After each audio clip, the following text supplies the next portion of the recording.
एक समय की बात है, एक छोटे से गांव में, जहां सभी लोग खुशहाल और साथीदार थे, एक बुढ़िया रहती थी। उसका नाम था दादी माँ। वह हर बच्चे की प्रेमिका थी और उनके दिलों में विश्वास और समझ भर देती थी। एक दिन गांव में एक बड़ा मेला आया। लोग खुशी से फूले फूले खिलखिलाते हुए मेले की ओर बढ़ रहे थे। दादी माँ भी उस मेले में गई।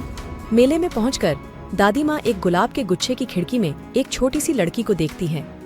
उसकी आंखों में अश्रु थे और उसका चेहरा उदास था। दादी माँ ने उसे पूछा, बच्ची, तुम क्यों रो रही हो?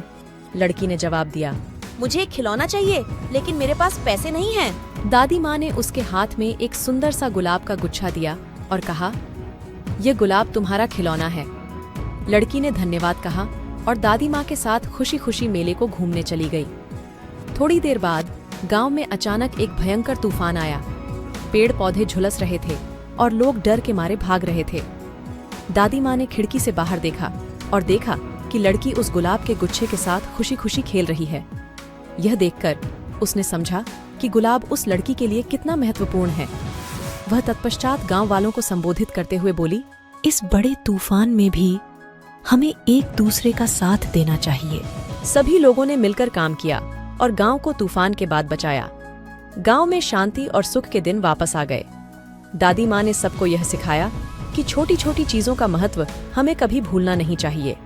और इसी तरह लड़की को भी यह ज्ञान मिला कि खुशियों के लिए हमें बड़ी बड़ी चीजों की जरूरत नहीं होती, बल्कि छोटी छोटी खुशियां ही हमें सच्चे सुख की ओर ले जाती हैं।